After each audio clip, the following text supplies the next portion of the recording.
Hello everyone and welcome to the round 6 of live coverage of the LA Hollywood Tournament 1000 GM Super Swiss Masters event.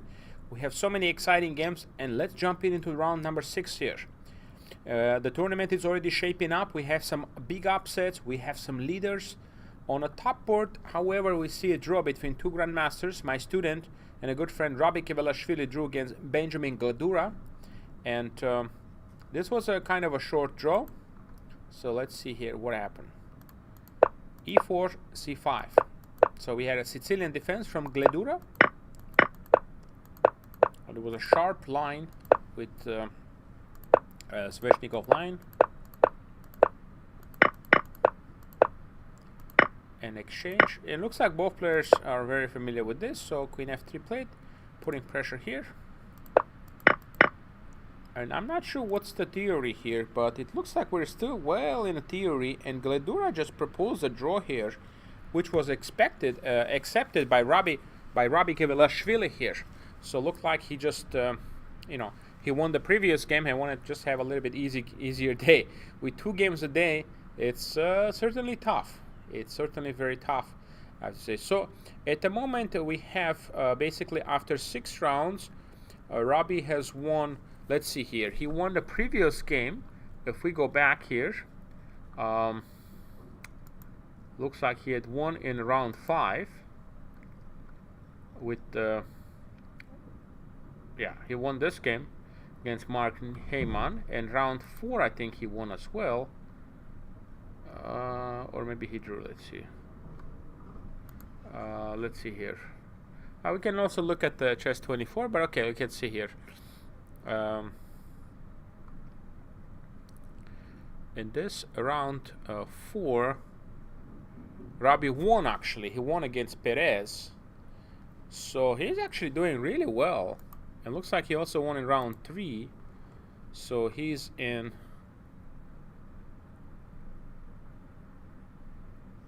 Yeah, I think he also won in round 3 against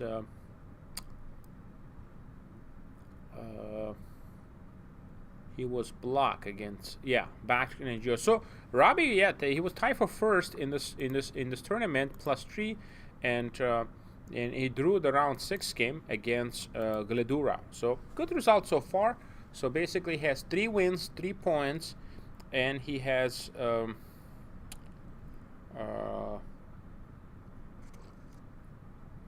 wins and 3 draws. So he has at 4.5 out of 6 at the moment. Let's take a look at this game, because another player who is really surprising is Arjan Gutla, lower rank untitled player, and he had two strong victories, and now he's playing against Viktor Gazik, IM, but very high ranked IM here. So let's take a look at this game, guys. D4, knight f6. So we have the attempt to play the Nimzo Indian. So a6.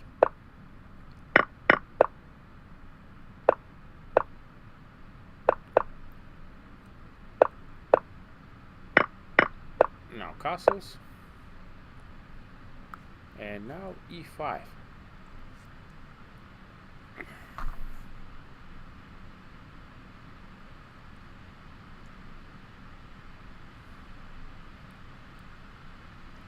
Now idea is to go queen e1. Knight a4 is another option. Knight a4. Sorry. Yeah, knight a4 is another option. Still 2 games played in this position, but I like this opening choice for Arjan. He's playing on a second board, and this, if he continue play like this, he will have some excellent chances to obtain a norm in this event. So let's hope he will continue play well and surprise. So it's an early opening stage still, and here we have a very experienced grandmaster, Lazaro Bruzon, playing with the white pieces against Andy Woodward. F6, knight f3, knight f6. We have g6, knight c3, d5, anti-Grunfeld, hp2, h4. The idea of h4 is to play h5.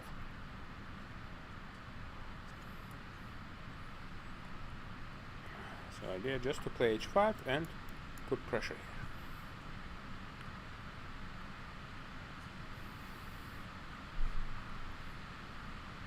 Just pressure on G6. Yeah, I like this for white. I think Bruzon should be happy with the opening choice. He also has more time, so it's a good start for him. And again, Andy and Bruzon. Bruzon had. I think Andy has half a point more than Bruzon here. So let's. On the board 4, we have a sharp game between GM Dennis Kadrich against Nico Chasen. So let's take a look from the opening here, guys. We have the Sicilian defense.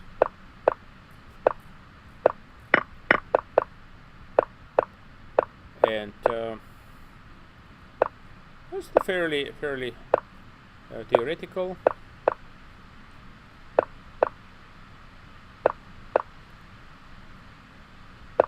King H1. Queen H3. Whenever white plays Queen H3, this E5 idea, you have to start looking at it, because E5 break might be out there. Just try to create some chances. So it's something that needs to be considered. Nico played Knight B4, which is a very good move. Knight D4. Takes. B4. Trying to remove the knight. Queen A5.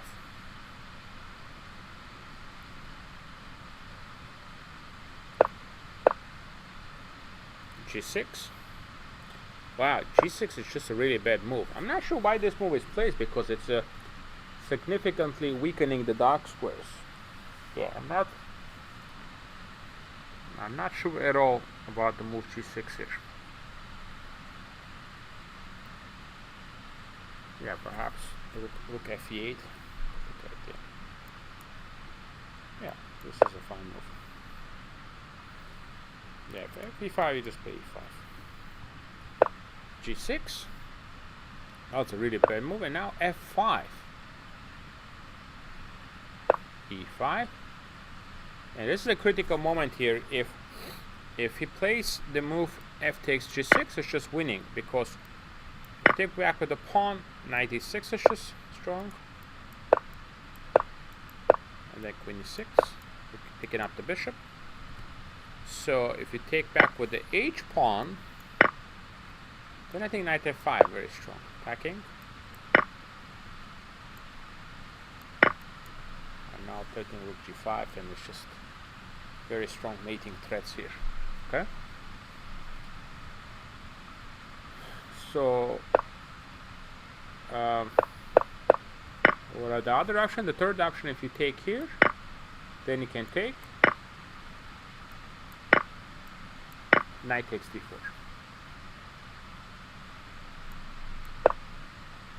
Now Rook F5.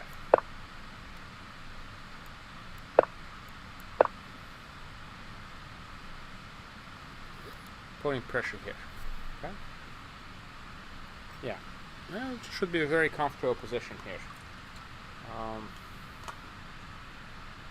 Yeah, I think if he plays this move, well, we're going to find out very soon here. So position is going to be very, very nice for Dennis here. We're going to try to get all these players who win. I've asked already for the interview. So the winners will be coming here, guys, for the interview. So we're going to have a nice long stream, okay, today. So this is round 6, guys. We'll have 2 more games tomorrow, Saturday, and 1 game on Sunday, okay? And the tournament, it's getting to that finish line, sort of. So every win, every move here is very, very important, okay? So my initial prediction is 7 points out of 9 will win this event. 7 points out of 9, that's it. In our chess language, that is the plus 5 score, okay? So let's take a look here. The next game we have Kantor versus Seturaman, Sandeep. So we know Sandeep, you know, from our previous events. So it's playing Kantor, and it looks like a Slav defense. Now G6 is played with idea Bishop F5.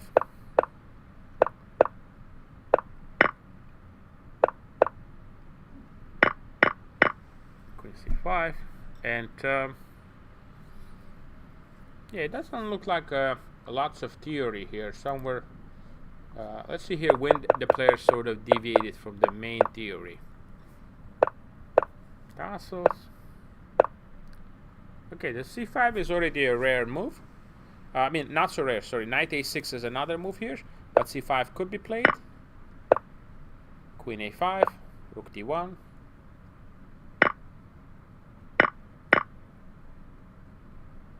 Yeah, knight d5.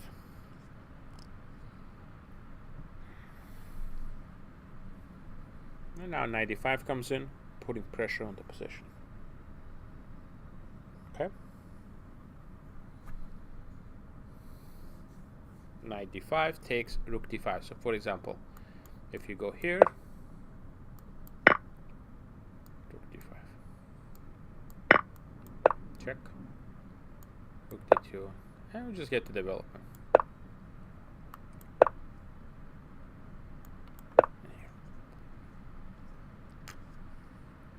Very comfortable position. If you try to do something else, say you play the move bishop b3.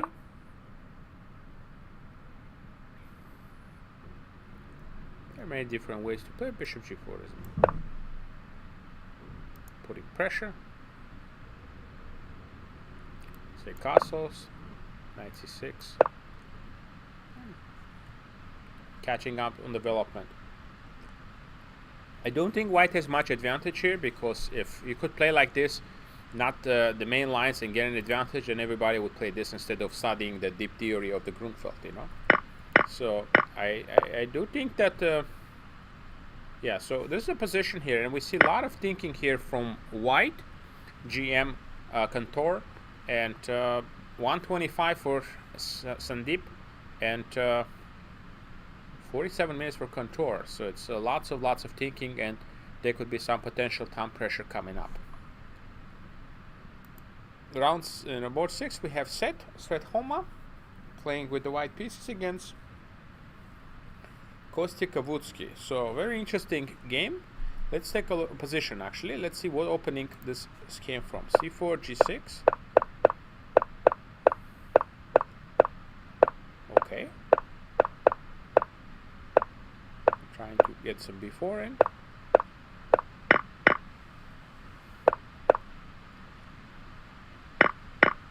They move e5. Wow, just sacrificing a pawn here. This is interesting. b1.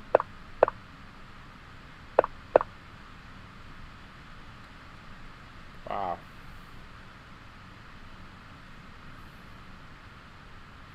Yeah, just a positional sacrifice. I mean, if somehow this knight can get on c3, that'll be wonderful, but there is no good draw. There is no good avenue to get in.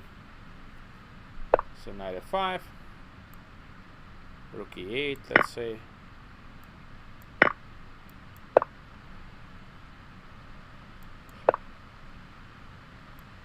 Bishop h3.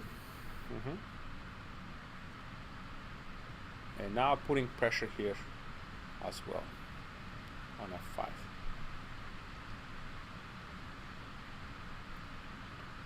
f5. Yeah, I think white definitely has compensation, and these pawns are quite strong, putting some pressure, but black does have that extra pawn, okay? Black does have that extra pawn, so it's not going to be as easy here. So we'll see how this game will unfold. I want to look at the Ilya's game. We'll look at other games as well. Ilya is in a must-win situation. He had a very unfortunate loss this morning, so he basically has to try to bounce back with a win. He lost to Andy Woodward, and he pushed really hard at some point where he probably didn't have to, and end up losing the game, refused the repetition. So, but he's the top seed, so he's gonna try to play his best here, try to win the rest of the game. So c4 English. So we have this line with d4. Bishop was on d4. Still a theory. Rook b1 is the main move. So black gives up the bishop, and now has a good bishop on d4. But still, two bishops for white. Queen b2. Queen d2 is still a theory. Now c6. Queen e1 and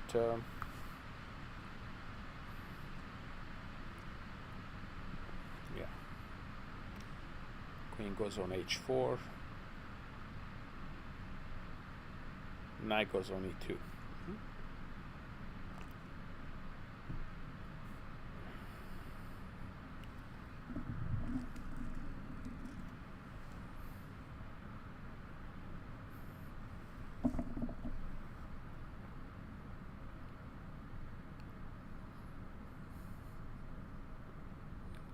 Queen h4, knight e2.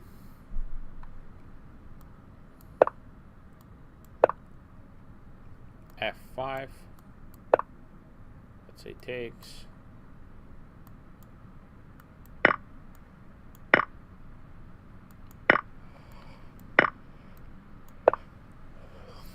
Bishop goes on e3.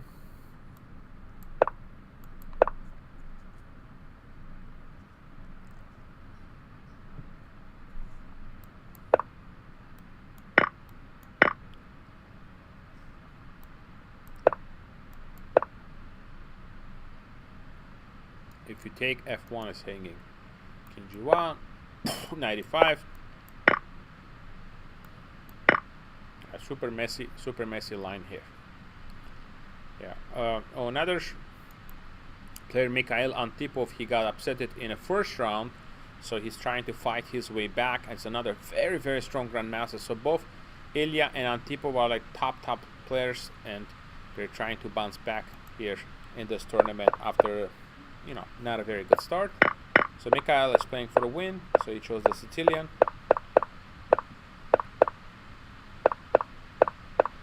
Bishop d6. It's interesting. Yeah, he does not play the move d6. And the normal head check is d6, and then we put the knight on bd7. So that would be the normal head check. But we're not seeing that. h1.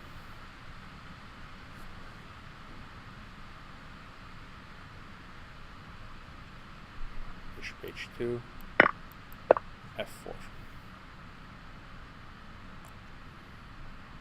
Bishop goes on d3, queen d3.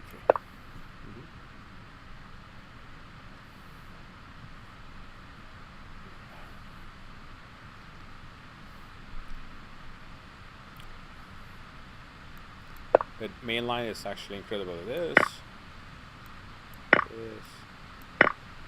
and crosses.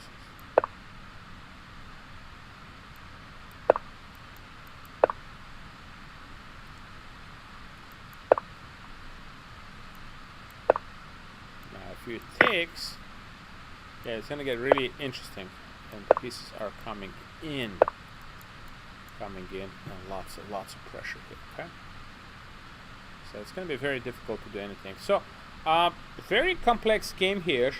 I gotta say, definitely Antipov is taking some chances as well here, but yeah, this is the type of position. They're at 1 point behind the leaders. They have to take some chances and try to win some games and catch up. Another game of a very experienced player, Chaim Mahami, and Chaim is very strong and experienced GM, but they haven't played so many moves in this game. So let's see.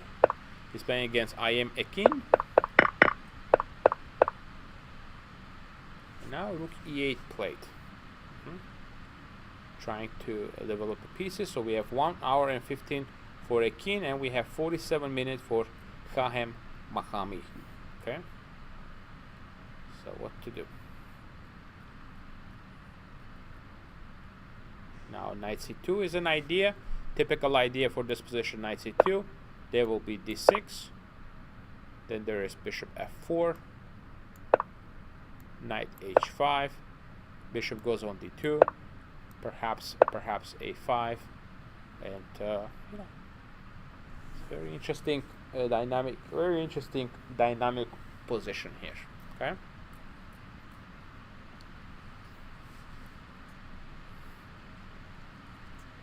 e4, knight f6, knight e3, and yeah, knight e4, a very complex position. Alex, how did you do your game? Against whom? Oh, NGO. Okay.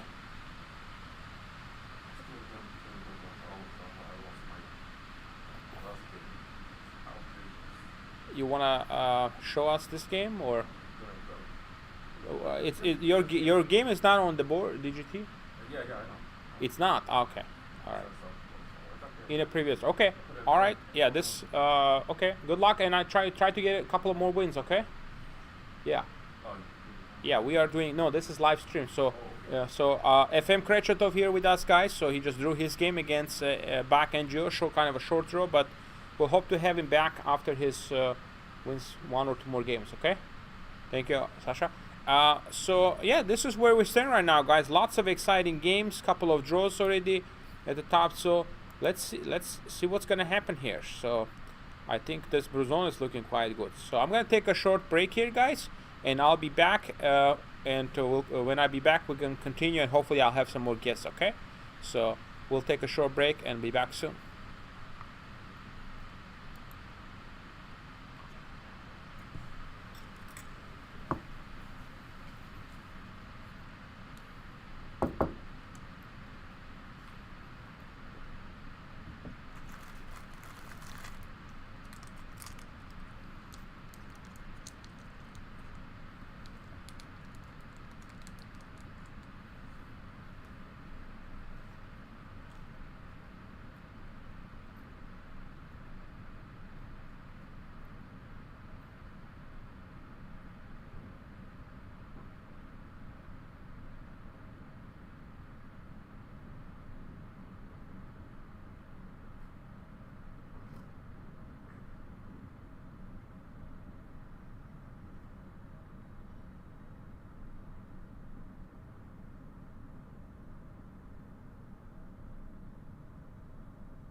All right, guys, we are back after the break, and I checked the games at the playing hall just to see where things stand. We do have a delay a little bit, so that's why 15-minute delay. So that's why we have another draw on round number 7 against in the game Zurab Jovkadze and Ivan Shitko, and looks like we're gonna have a special friend who is gonna join us. Somebody that you know very well if you've been watching the 1000 GM YouTube channel videos. And here we are, Mr. Jonathan Machtig. How are you, sir? Hello, everybody. Good to see you. Good to see you. Now we'll be doing some good live commentary together. Yeah, we'll do a little commentary. Absolutely. I'll put my name up here. Should be fun, and that's of course you've seen all the videos we recorded with Jonathan together, and he is the YouTube GM. Yeah, even the videos you don't see me, I'm still there. Yeah, absolutely. So, tell us a little bit about this tournament. It's such a wonderful tournament with almost 80 players competing. Every person I have interviewed, they've been impressed by the organization, the playing venue, the conditions, the hotel. I mean, what do you see differently in this event? Well, I think we've just done many of them in a row. You know, we had, I think the first one, we did well, but we were learning and it was smaller. So I think we started off very small and then just kind of got better at it and and we want to get bigger than this too, you know. Yeah. So I think that was the main part, was just starting small and then adding good players and being consistent and just doing a lot of events very close together. I think that was really helpful because we got a lot of people engaged.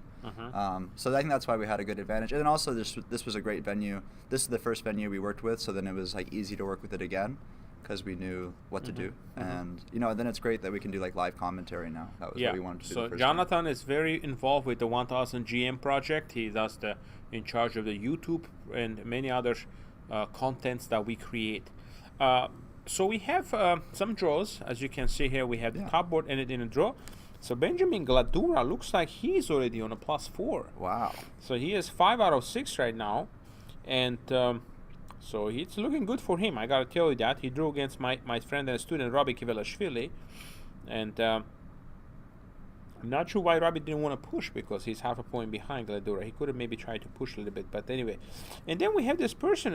His rating is not even 2100. Yeah, Gutla. Aryan Gutla. Yeah. Okay? 2050. And he's playing on the second board. Yeah. And he has 4 out of 5, Jonathan. Yeah, he's on a tear. He's unprecedented. So many people. Let's take a look who he played in this tournament. So, Aryan started. Let's see round here. 1. Let's watch from round 1. A quick look at his progression through this. Let's see. Where is Aryan? Gutla. Go down. Probably near the bottom, right? Or maybe he wasn't even on DGT on board 1. Yeah, it's very possible that he was so low at the very beginning, he probably wasn't even on our board. So then let's go to round 2. Round 2 here. And so I think by round 2, he would have to be on the So round DG2. 2, I interviewed him actually. Yeah. When he won the game against Kavutsky. Kavutsky. Oh, there's no, that's Kevishvili. Let's see. Where? Oh, it looks like second board also. Maybe it was. Yeah, so maybe not even till third round. So wow, we'll get to the third round. Third round, let's see here. Where is Aryan? Third round, Gutla.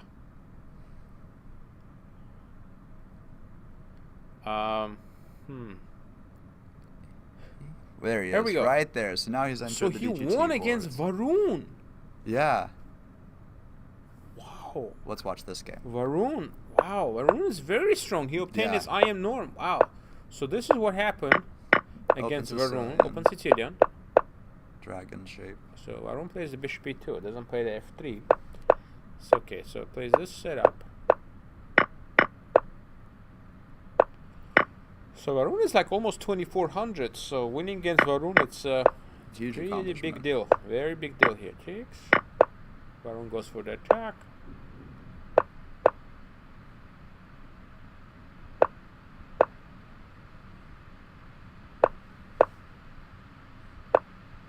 Looks like Varun is just doing really great here. Just had to play e3. Okay. Queen d3 blunder. Why not e5? He has the game in the back here. Look at this evaluation. Oh my gosh, 3 points. Yeah. Take. So just one oversight. Take. And then takes g5. Wow, this king is completely exposed. It would be very, very nice advantage for. At least draw. Wow. And whenever you want to draw. Easy. Queen d3 now. Queen a6. They repeat it again. Varun still can play the move e5 and win this, and he does it. Okay, so he's back on track. What happened here, Varun? Ay, ay, ay. Rook g6. He misses the +6 here. Wow. Ay, ay, ay. Rook g6. That's massive. You're winning so much material. Queen g2. And Check mate, and mate. Yeah. 95. Ay, ay, ay. Too slow. But he's still plus. Oh. No, it's just mate. Yeah, he just made. Okay, so. Takes, you can even. Yeah, queen takes, queen h6. Wow. Yep. So he played queen d3. Oh, now it's a different game.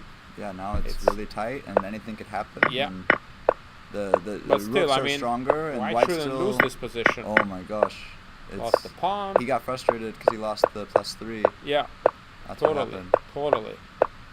So now, yeah. Still equal position. Yeah, he can draw it, no problem.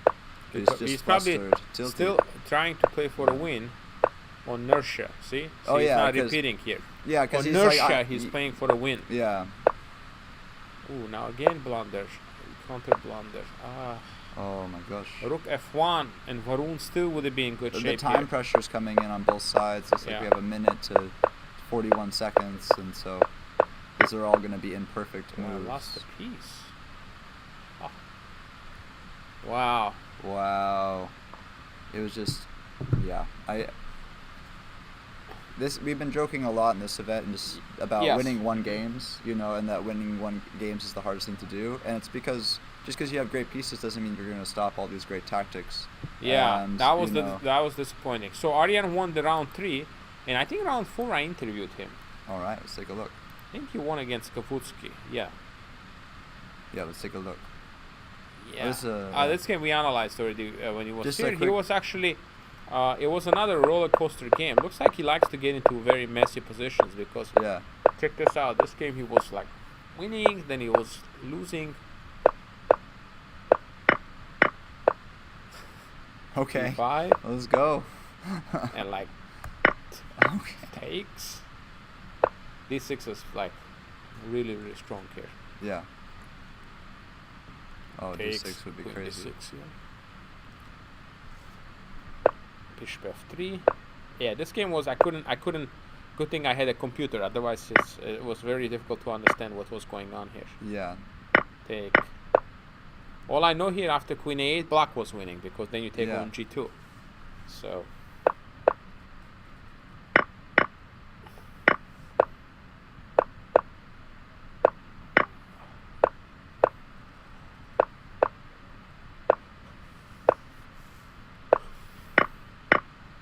Black is just doing really well. Yeah, looks solid. Although I'm not sure if this knight is worse than the rook here, you know. Oh, because it's I not might have just go for a mate, you know. Yeah, yeah. Yeah. Yeah, this is really clean. And then just focus on the heavy pieces and the bishop and try to and just leave the knight there. So how did the game go? Is this the game? Yeah. No, the game he didn't play this. He actually went for this, which allowed white to kind of regroup. Yeah, reconsolidate. Black is still better here. I'm surprised Kostya lost this actually. I think it's the same problem as the first one. He's pushing hard. Yeah, because he deserves the win. You know, he's stuck in that position rating-wise, and missing, overplaying. And hoping that his endgame experience will just win the game for him instead of the position itself. Yeah, makes a lot of sense. Oh, now he's starting to get into like a Magnus-looking position. Yeah, it looks like he just actually missed this c4 move. That's what Aryan thought, because he thought if takes, then he can just press this, you know, play with rook g5, to pressure just. But after this, it's just different. Wow, that's now crazy. You have a problem with the d6. Yeah.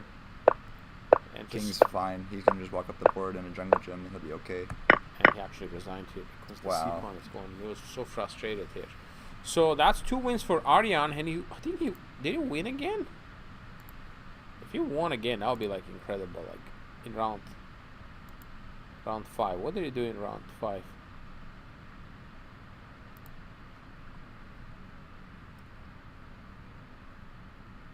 He beat Emilio Cordoba? Grandmaster Cordoba? Yeah. Wow. 40 moves. Alright, let's take a look at this game. This is incredible. Yeah, the ready, fantastic. Catalan structures. This is my favorite.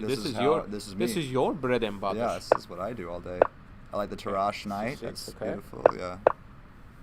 So yeah, then you can now play. Yeah, you can play that, or you can. See, this is the reason I don't like to play a lot of these very young players, because he could be 2300 strength, but his rating is showing 2050. So people are gonna be like, okay, I gotta try to beat this guy. Yeah, because I deserve this. So, like statistically speaking, this win is mine, and then pushing really hard is making these imbalanced positions when you should be taking these draws, because the position says it's time to draw, and they would draw against any other player, but because of the rating difference, they're pushing.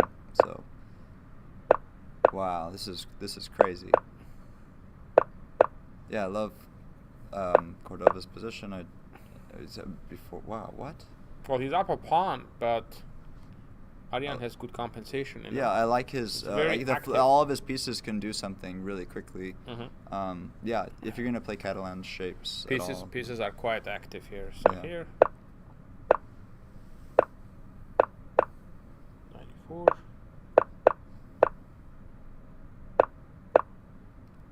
Oh, okay. Wow.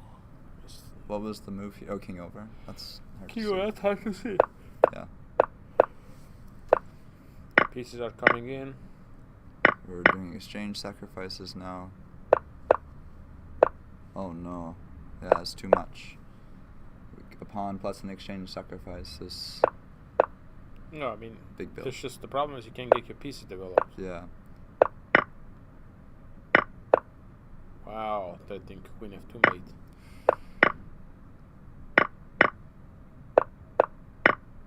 Pieces are not moving. Yeah. I see what he's trying to do. Maybe sack the pawns to get beat totally bishop e2. The next was actually, it's very funny. He just wants to play h3, queen g2, and just give a mate. So yeah, incredible. Wow, he can definitely get a norm in this tournament. Yeah, that's insane. I mean, he's got 4 out of 5. I mean, yeah, this is. Can you imagine his performance? Can we go to chess results and see? Sure. Yeah, you can pull up any screen you'd like. If we can get that. I'm just curious about his performance. So.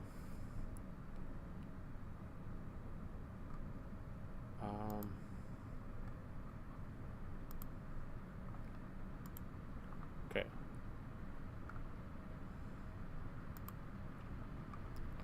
So here we have Gledur on 4.5. He is the sole leader. Wow, look at this performance. Wow, 28, 22. He's performing like not quite Magnus, but close to Magnus level. All he did is draw one game. He just kept winning. That's insane. That's pretty nice. All right, then there is Arjan Gutla. Arjan Gutla, 2036 is rating. It's not even 50. Performance. Gaining 137 rating points. Jonathan. Incredible. I mean, look at it. Oh, he lost the first game. He's coming off a loss to Mark Heyman. But then he beats I Am Torres. Then he beats Varun Krishnan. Then he beats Kavutsky. And then he beats also Emilio Cordova. Wow. Absolutely. Wow, yeah. And born in 2008. So he's 13 years old. Yeah, 13 or maybe 14 max. Wow.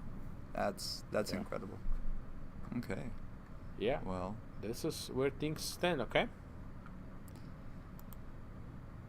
So Arjan Gutla, Viktor Gazik, and Rabi is coming back. Rabi had a slow start, He made 2 draws, but then he won 3 in a row against Bach, Enzio, Perez, and now Mark Heyman. He threw he's performing a little bit above his rating. Have you seen performance rating that big to next to that player? Ever? No, I mean this is incredible. He's That's performing exceptional. 630 points higher than his rating. Wow. I mean that's a serious gain. I mean he could be 2200 after this tournament. Yeah. So. Wow, that's incredible. All right, let's go back to the games here, Sure. Jonathan, and the live games. And we are on round 6. We're getting close to that finish line. You know, we're Yeah. halfway there, and now sprinting to the finish. So this is the game between Aryan, who's playing with the white pieces, against Viktor Gazik. All right, I am. I am Viktor Gazik, yes, and he's also high ranked. I am. He's like 2550. So he decided to play this move. Okay, F5.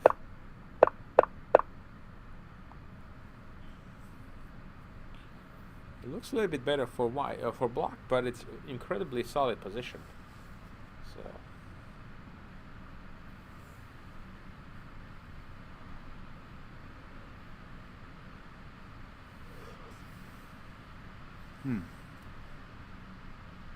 Yeah, anything can really happen here, depending on where the pawn bricks are, and where the pawn structure ends up, and where the e-pawn goes.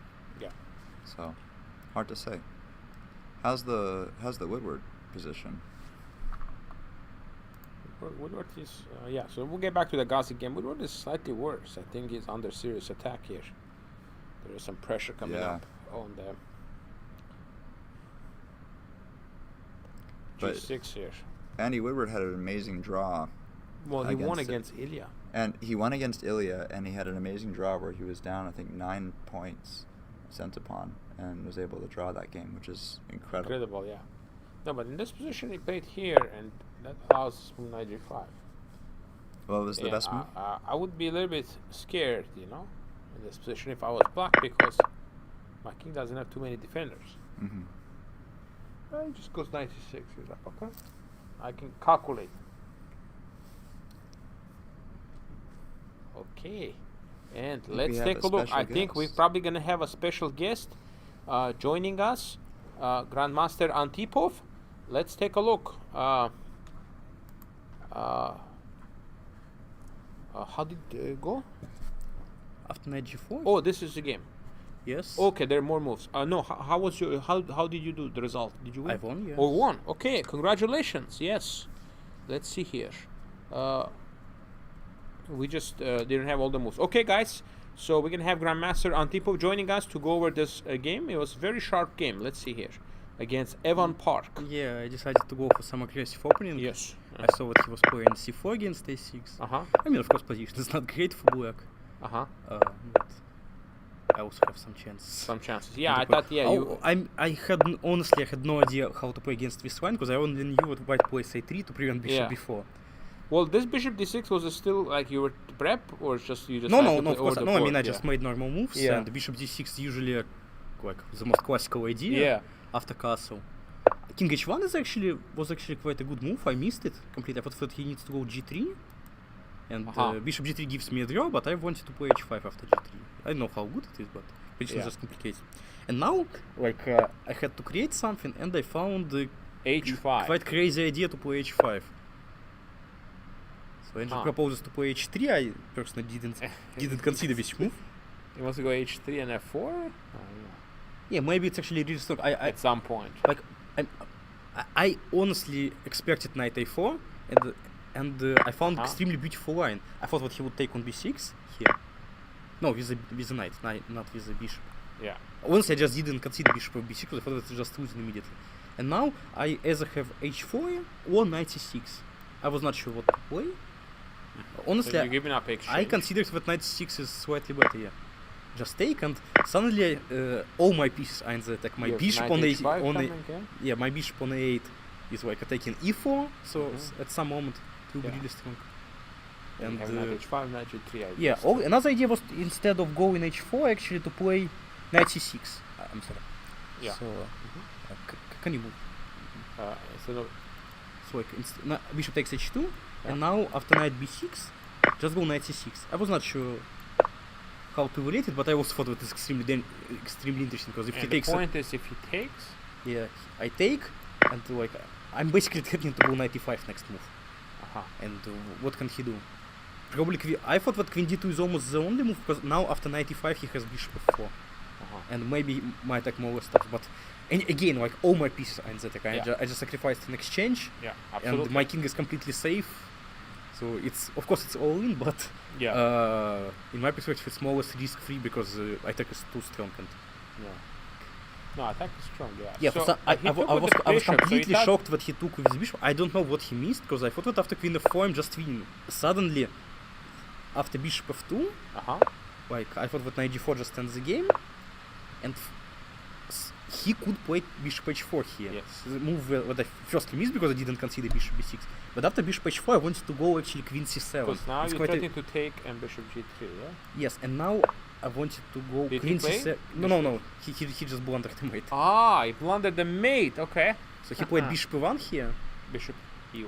Yeah, and game ended like bishop g3, queen c1, knight f2. King g1, queen h4. Queen h2. Beautiful. Yeah, mate is nice, but that's very nice. So actually after bishop h4 position was quite interesting, because like I was first completely shocked that it's not losing on the spot, because after bishop h4 I thought after bishop h4. Yeah, I thought that I can go knight e3. Like it looks extremely logical, just attack the queen, attack the bishop. Yeah, but now he goes g3, and suddenly if I take on d1, if I take on h4, he takes on h4, I take on d1, and he takes on h2, and I lost my knight. That's a bit ridiculous. So, fortunately, after bishop h4, I have moved queen c7. I thought that queen c7 is extremely strong, because basically his only idea is to take on g4 because my queen is hanging, not because he wants to take on g4. And if I go queen c7, in fact, my next move is bishop g3. And threatening to, again, give a mate on the dark squares. Yes, I thought that it's really bad for him. Absolutely, And maybe engine somehow can more or less hold this position, but I thought in a practical game you will just lose in several moves. Absolutely, So he ended up just playing bishop e1, which, just alludes to immediate going after this. Can take, pawn takes. Bishop f2 and queen h2 at least. That's what I was thinking. It's like, what's the exact way? Okay, very nice. So it's a nice quick win. So that puts you at. So. It's slightly better than I was. Yes. So you have 4 out of 7. 4 out of 7. 4 out of 6. 4 out of 6. So that gives you the +2 score now. Yes. So you're coming back after that one tough first game. You're coming back, and looks like some draws at the top. So. And so it's very interesting. I wasn't so sure about this position. It looked very complex when we glanced through earlier. Definitely h5 shows that you're really trying to mix things up and try to. Yeah. Also, for the viewers, I recommend not to look at the evaluation, because like for example, engine proposes to play h3 and such move. When I can go h4 and put my knight to g3, like at some moment. It's already extremely risky, like to play it. And I mean, even if it's really strong, like my assumption was that knight a4 is the only move, to be honest. Like I didn't even consider other moves. And in a real game, it's extremely simple to miss things like that. So position is like almost +2. But what's the plan after h3? I mean, h3 just. Maybe knight a4 is a strong threat actually. Bishop c5 but honestly, like bishop c5, I don't understand this evaluation. What if I go like d6?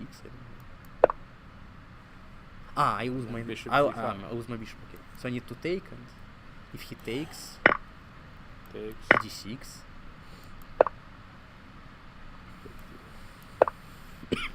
He just wants to do, I guess, rook d2 and double up the rooks. I mean, when we come closer, it becomes more logical for white, but at the start it didn't seem like this. Now we see, Now I see the idea, especially if you have to play the move bishop c5. I guess if you don't, then... What if I go h4, actually? Knight h5, and you take on b6. Oh, with the knight. You take with the bishop. Wow. Just a moment. Is it hanging on a4? My bishop is hanging on d6. Knight G3. Queen C6, King G1, and suddenly Bishop is hanging on D6, so I have no move.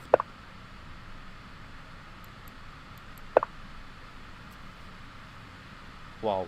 Yeah. I mean, that's quite impressive. Yeah. Like. It's complicated. Yeah. All right.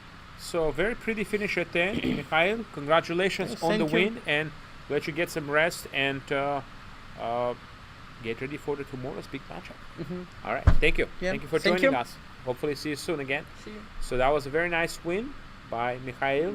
So very, very nice. I think we'll take a short break right now, and we'll be back with more special guests. We have them joining us as soon as they finish their games. Okay, so we'll be back in a few minutes. Stay tuned, guys.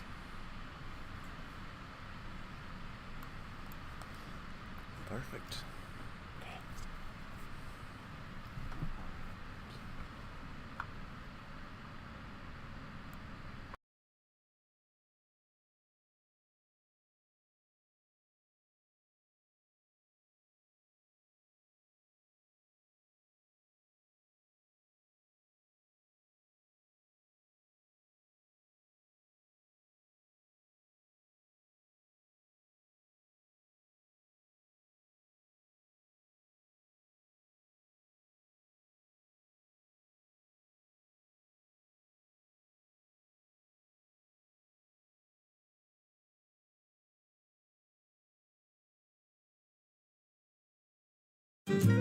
This is my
We see the failures of City Hall every day, from homeless encampment fires to the destruction of our natural resources and arsonists ruining our communities and the American dream.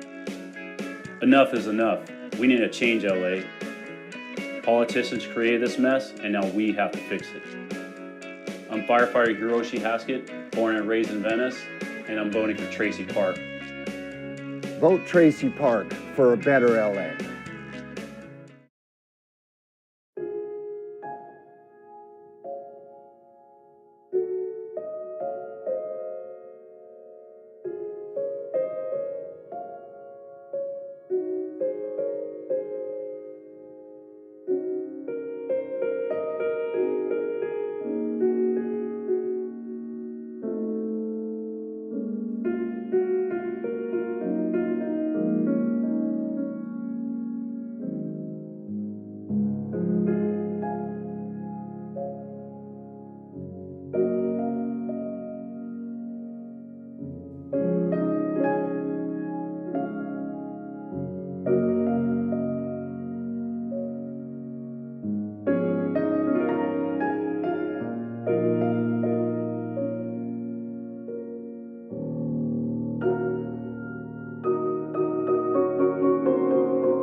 In our classrooms, telling the truth matters. Well, the truth about Proposition 30... It's a big corporate money grab, disguised as a climate initiative. Lyft wrote and bankrolled Prop 30. Because it gives hundreds of millions from taxpayers for Lyft's cars. Like Governor Newsom says, Prop 30 puts corporate welfare above California's fiscal welfare. California's teachers, State Treasurer Fiona Ma, and nearly every major newspaper agree. Prop 30 is good for Lyft's profits, but wrong for California. So please vote no.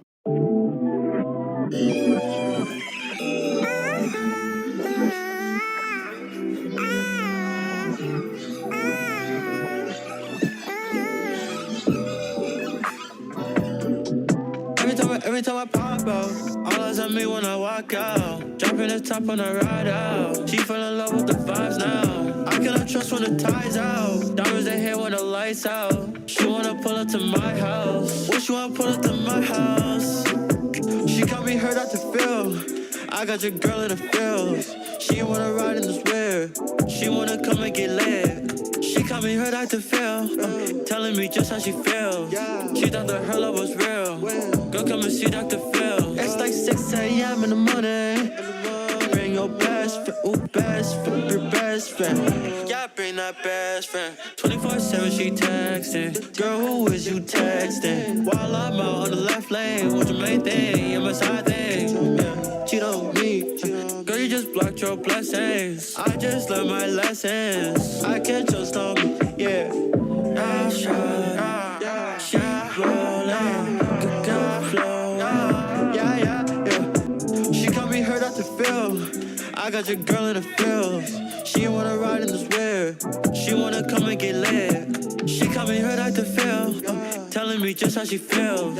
She thought that her love was real. Go come and see Dr. Phil. Slide out with your best friend, yeah. Pop out with your girlfriend, yeah. She wanna go and get dressed up, yeah. I got your girl in my dresser.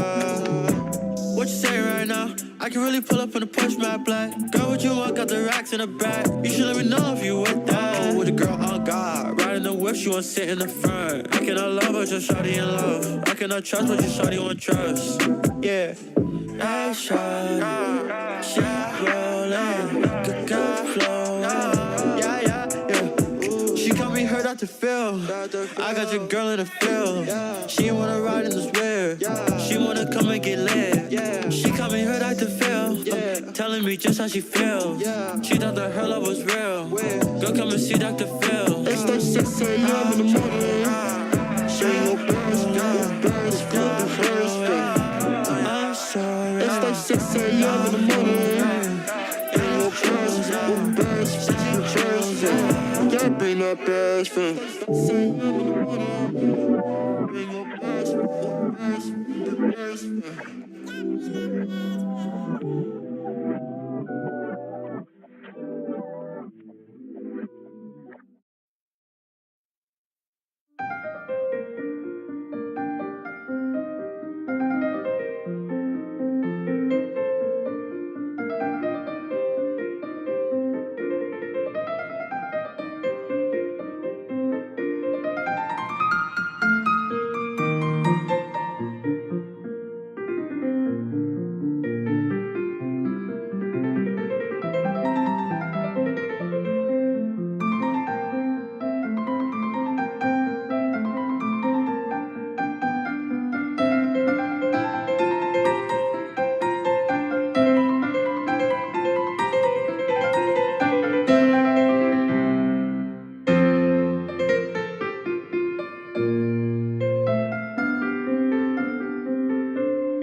Grammarly makes communication at work one click simpler. Whether you're looking for a new job or you love the one you have, Grammarly can help you communicate with confidence. Concise writing means fewer miscommunications. Grammarly can help streamline your message so it reads loud and clear. We can even check the tone of your emails to help you build relationships at that new dream job. Congrats! Grammarly, better writing made one click simpler.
On the West Side, we know what failure looks like. We've been living with this for too long. It's time to fight back. This election, let's take back our parks, our libraries, our senior centers. Let's take back our neighborhoods. They belong to us, all of us. We can't afford more of the same, and we can't wait any longer. Vote now. Vote Tracy Park for a better Los Angeles.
Hello everybody. Hello everyone. We are back after the break. Myself and Jonathan Machtig here, and we're gonna be analyzing a little bit more games here.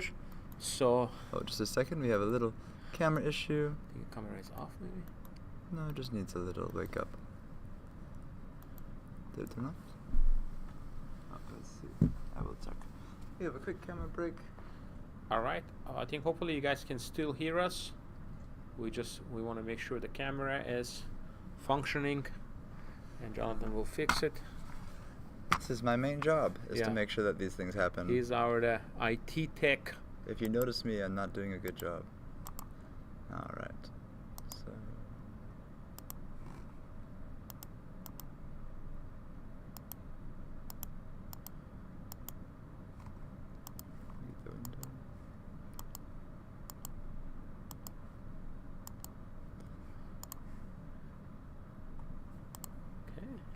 Everything except the camera.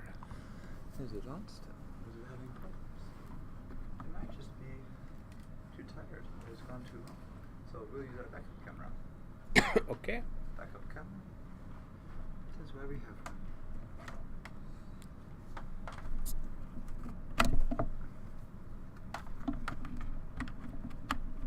Oh, it's because it got unplugged. Ah, okay. Well, we don't have to use that now. We just use the nice camera. Okay. Much better. Sorry, everybody. All right. Should be able to get the good camera back on here, guys, to continue our game analysis. Let us hope. Let us hope. I did not get too sleepy and to the point where it does not work.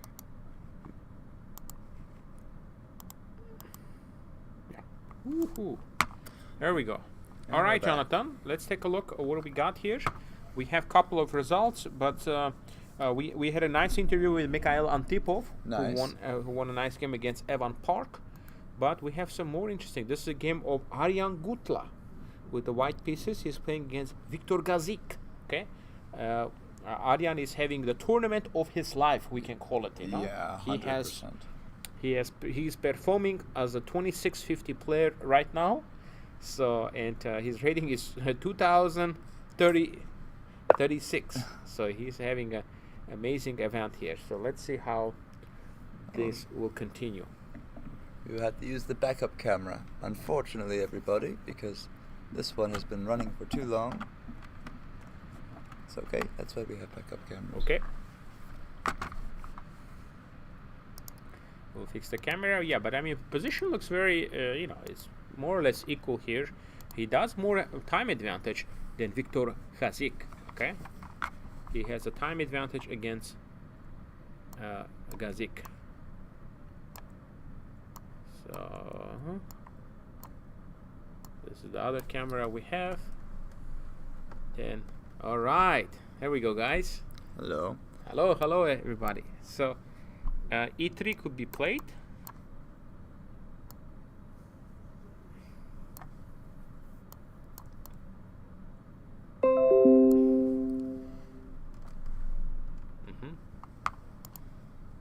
Alright. Thank you, sir. So yeah, E3 is a potential move here. I think it's a normal move to keep things under control. And if something like C5 played, then knight goes on B5. It's actually, from the first glance, Jonathan, it may seem like the bishop is trapped, but it's actually not. Okay? Because then we go knight here, attacking the queen, goes here, and simply go bishop c3. Nice. Continuing with the development. Okay, so I quite like this position. I think white will be fine here. So c5 move, it's not necessary. In that case, perhaps knight to c5 could be played. See the mouse real quick. With the idea to put a knight on d6. Okay, so that's the idea. Knight c5. So. It's still fairly equal position here. We'll have to wait and see how it will unfold. Okay, so that's the game of Aryan Gutla against Gazik. And in this game, we still have pretty nice advantage for Bruzon here. A couple of more exchanges occurred since we last left. Knight g5 takes, knight c6 takes. Can take with the f pawn, obviously, knight e6. And if you take, rook h3. I need the mouse one more And time. if he goes queen d7, we simply want to play f4. And maybe potentially trying to play the move e5 here. Sorry, everybody. We had a lot of small technical issues today. It happens from time to time. We had to swap the camera, guys. Yeah, and it broke all of our things. But So we hope this you is a new understand. camera here. So queen d7 could be played. And I'm curious to see here. Jonathan, let me get your opinion on this. What do you think? Who is better and what's going on in this position? Well, Woodward's been defending this shape for a minute. We've been watching him kind of try to absorb this attack.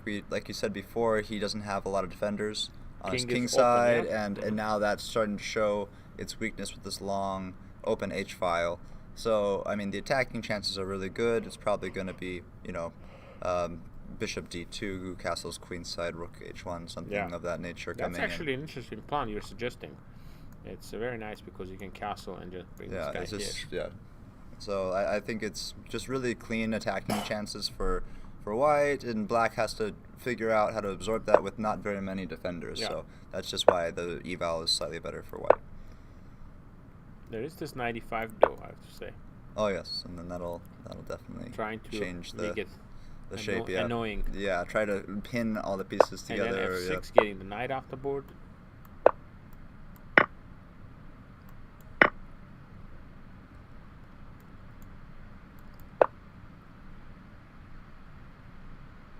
Interesting. Yeah, it looks like it's gonna be equal on the dynamics front, Yeah, edgy though. Anything can happen. Players are getting more lower on the clock, so especially Bruzon. It shows 18 minutes for him and 35 for Andy Woodward. What are some other ways forward for white here that keep this advantage alive? So 27. Another move is f4, which is the engine's recommendation. That looks nice. You just let's crack open the f G. d8. Maybe your move bishop d2. Sure. And then are you trying to play for like f5, or is that too aggressive? Maybe you need like first we want to g4. get the rook involved. Maybe play the rook on d1. Oh, okay. Yeah. So let's say here, just simply go back here. And we don't want to. Wait a minute. What about like this and this? Oh yeah, that's nice. This little could be hand a very castle. nice idea. Yes. And there's no way that they can get onto the dark squares because you have this nice c3 pawn that's blocking any weird checks or knight invades.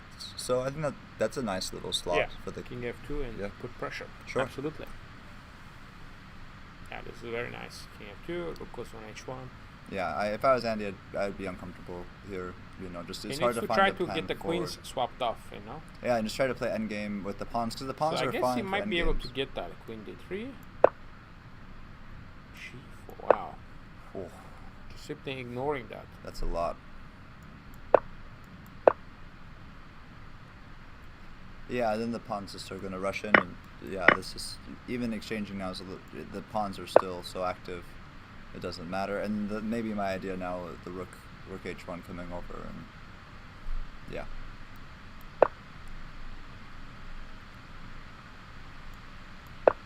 Yeah, it's a lot of pieces. Well.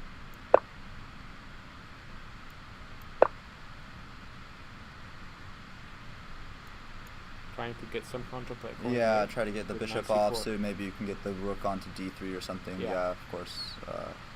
Yeah, it's complicated because now that the bishop's so cut away from the game, and then even if it could free up, it's looking at the b2 c3 pawns. So it's just a difficult difficult position. Yeah, still easier to play with white because of the advantage. And actually, knight c4 you can just go bishop c1. Yeah, but to be fair, Woodward did draw a game down 9 centipon the other day. So I think that we can't look at a position like this and just chalk anything out. Yeah, I mean, I just said it's difficult. If I had to prefer where I'd want to play, if I was me playing right away, I would just be more comfortable playing white. But if you can wiggle out of something like that, then you can basically wiggle out of anything. Here, I agree. We have to get with Nico Jason, FIDE Masters, and against Danish Kaddish, and it looks like it's a very, very serious attack here, Jonathan. What's Nico's score for this event so far? Do you have his Nico has, he's playing on one of the top boards. He's having a pretty good tournament. 3.5. 3.5. 3.5 out of 5, which is, Yeah, plus fantastic. 2 score FIDE Masters. So for FIDE Masters, it's a very good result for him. Yeah, for sure. So he's doing well. So unfortunately here he's playing somebody who loves to attack, Dennis Kodrich. And so I know 2 Dennis, attackers attacking each other. And here, I think White is just gonna give a mate pair because it's just I would be super scared to be in this position. Is the rook coming into A7 or something? No, it's coming here and just okay. taking this and just mating basically. Oh wow. So bishop A6 is the challenging move, so you can take here. But in that case, I can take and here. Yeah. Oh, sorry, check first. Yeah, check. Over. And then here. Yeah. So then you just shove the rook all the way to F7. Yeah, you can move. F7 is hanging, so if you play... Here, just still shove F7 probably. Oh. Nicer, Jonathan. Jonathan, Clean. nicer. Clean. Look at this. Yeah, that's a lot of damage. That's a lot of pieces. So... Yeah, it's going to be very hard to defend this. So it's a rook c6. We just take. Take bishop b4 is very strong. Yeah.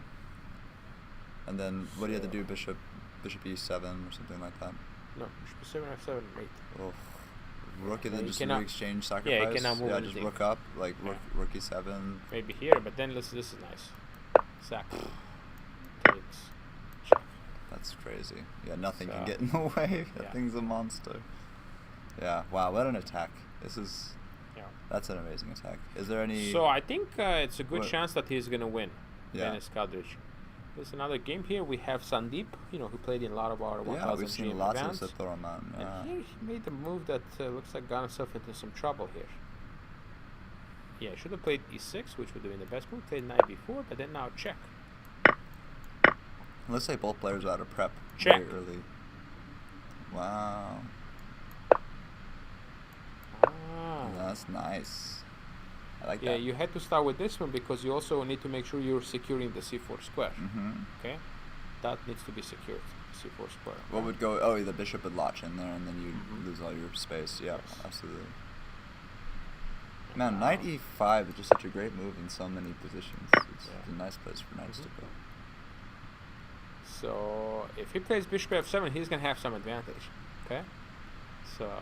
And the other game we have Kavutsky. Setoma looks like black is up a pawn, but he's tied up to the defenses, of the d4 pawn. Still, I would choose to play this with the white pieces. Sorry, black pieces if I was given a choice because you get more space, an extra pawn, and these pawns are the problem with these pawns. They're just blocking both bishops. Yeah, but they'll eventually be because since they're going to be fighting to get those pawns back. Yeah. You'll eventually get your bishops awake again. Yeah, I think black is at least equal here. So about 30 minutes on the clock shows. Again, guys, we have a 15-minute delay, so there might be a few moves ahead than us at this moment. So Titas is completely winning. Wait, where is the rook? I think something happened. Oh, okay. Okay. We're swapping queens, and we're just gonna play a Catalan pawn structure with no major role. Yeah, queens, so I guess it was just... Slavic Catalan.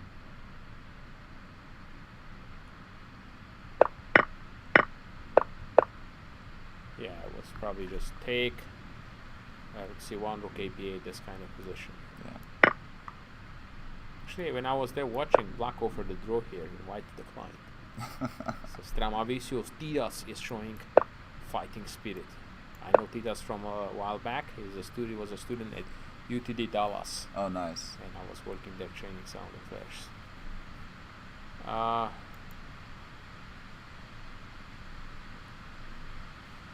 This is... How'd the Antipov game go? Antipov won. Yeah, it was a great game. I think. What about Max? I think the names are mixed up here.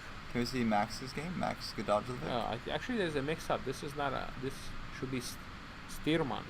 Oh, that's the Stearman's board? Yeah. Oh, we'll let the TD know. Yeah, Stearman is actually white here. He's down a pawn. Oh, okay. Yeah. Can we look at... Nizhnik? Nizhnik and also Max Godovlev as well. Ostrovsky, yeah. I want to see some of the people from other events. So, Ostrovsky is...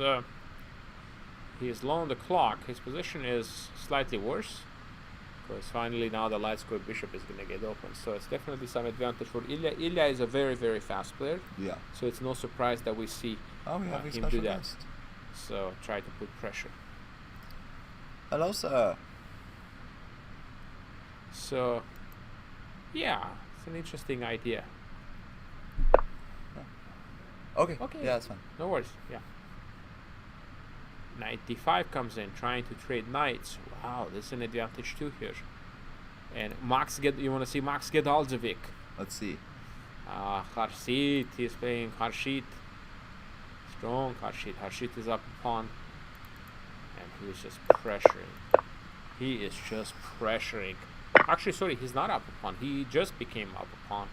But just the pressure was so much, it doesn't matter. Pressure, yeah, it doesn't. It might as well be 3 like pawns. Harshit is gonna take this one. At least it feels like. Very likely. Yeah, he's gonna put his king. Yeah, just to try to. I'm not sure. Now the pawns are even weaker now with that idea, so I don't know. Yeah. Yeah, that's not the. Yeah, I think actually this. It probably would have been better to not even put the king in that Page position. 3. King c5. I like this line trade. You're gonna take on e6, then you're just winning. Let's see he defends. And just push the pawn. I like this. Oh. I like to be neat. Oh, that's very neat. Yeah, I like to be neat in my conversion. And now, and then you're gonna have your kings right there to help assist the pawn, and it's perfect. Absolutely. Let's see, how's Ryo doing? Ryo Chen, let's go. Yeah, Ryo got a very close to get a norm in our last event.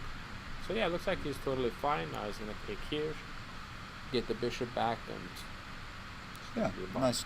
Probably equal queen position. draw. Yeah. Draw is very likely in this game. Yeah. So this is John Daniel Brandt actually. Yeah. I don't know how the names got mixed up. It's just John. Yeah, Daniel we'll report Brandt. it. We'll let them know. We'll let them know. Yeah. Yeah, that's where we stand. Let's take a look a little bit more at Ilya's game. See if he can turn. He has to win because he pushed too hard and lost that game this morning. Yeah, and let me get a better camera set up for our next interview as well. So. And now bishop d5, rook a6.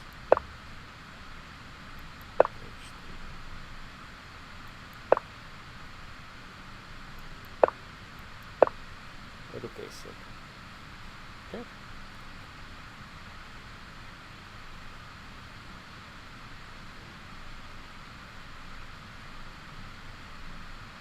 Yeah, rook a1 is interesting because if you take there's queen f7 check.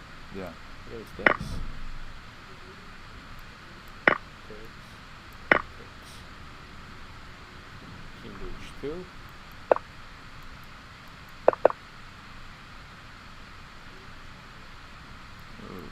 Complicated.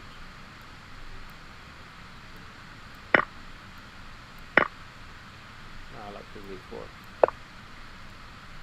Yeah, knight's keeping it safe, and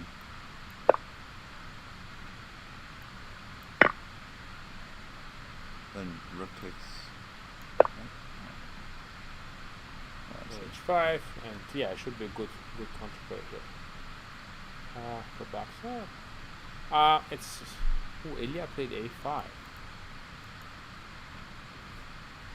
He wants to have a pass pawn, so that's why he just played a a5 Jonathan. So is he gonna play like rook a1 maybe and push, or something else to get Well, supported? now the endgames are gonna be really good for white.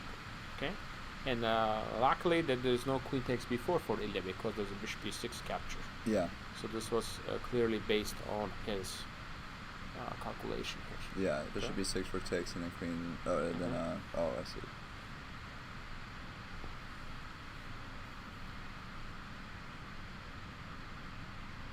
What's the calculation after bishop takes? When bishop takes, just and win then the piece. Queen is hanging. Oh my gosh! This is hanging. Wow, that's crazy.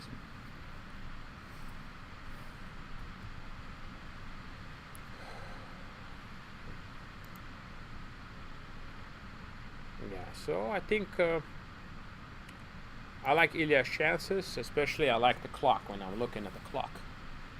I like that. So we'll definitely have Ilya joining us. I think there's a good chance he's going to win this. So We'll try to get him to come here Yeah, for an interview. I like how close the computer analysis is, but how the human brain can see, like, oh, look at all these great chances. Yeah, it's and just stuff. harder to play this position. Yeah. It's just harder to play with the black pieces. Yeah. You know, if you play absolutely brilliantly, yeah, you should probably hold. Yeah. But it's not so easy. But now it says take the knight. I don't want to give up my bishop, but I might have to. Yeah, maybe it's time, because maybe that's gonna get pinched with a bunch of pawns or something. Because is c5 coming or no? No, I'm not sure. Let's say h3 is played, just so we understand what is it trying to do. Oh. No, g6. Yeah. Okay. Yeah. Seems fine. Both players playing prophylactic chess. Sure. Mm-hmm. Yeah, I think Ilya is gonna push this game for a while. Mm-hmm. So we have Zhao Jinzhao won. He's been struggling really badly, Zhao Jinzhao, so he won with the white pieces against Andy Lin. Rook f6 was a resigns. Rook h4 was a winning move too.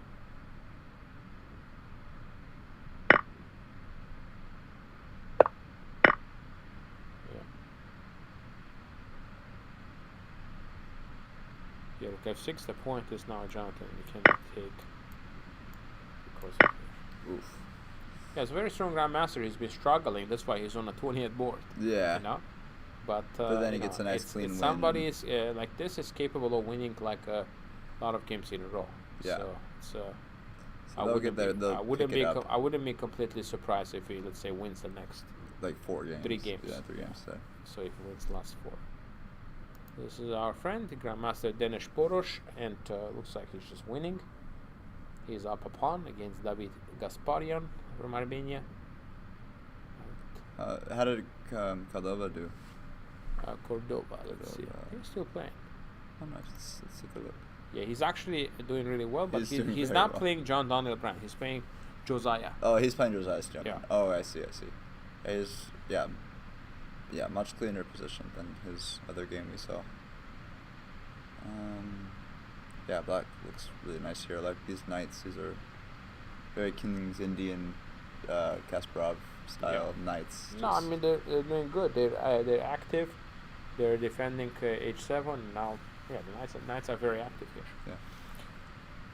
Yeah, so we expect Cordova to win. This will be a nice bounce back for him. Okay. Oh, bishop b6 is played by Ilya. Oh, yeah. It was the right time. b6. I think he wants to play queen f2. Get rid of the queen. And just play claim some advantage here. Yeah. Says my pawn is further. Your rooks are not connected. I can connect my rooks faster. And then I'll push my pawn. Yeah, absolutely.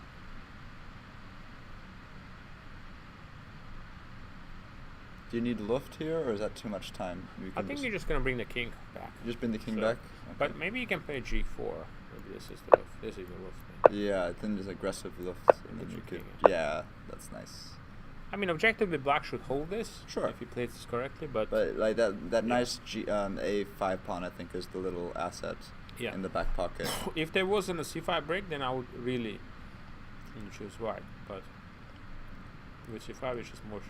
We can't tricky. Play rook bf1 or no. Here? Yeah. Is that too obvious? Well, 6. And then h4 or it's just too slow probably. Yeah, we lost it. Gotta kind of watch out for the break because. Yeah. How do you stop this break? Will try to break. Or do you want the rook to stop? I think you need a rook. I think you need to keep a rook on b1. Yeah, just to keep watching that pawn because it's so soft. Yeah, I see. That's why I think he needs to keep a rook on b1. So then just use the king and use the one rook and see to try to make some space for just that. That makes sense. Yep. Absolutely.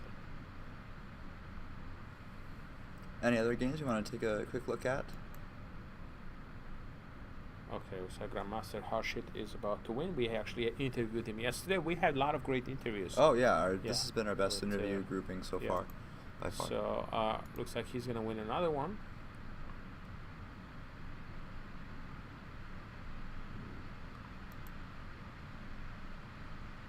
Wow, they reached this position here.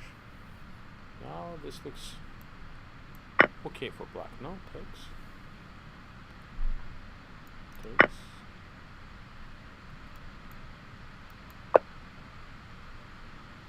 It feels very draw.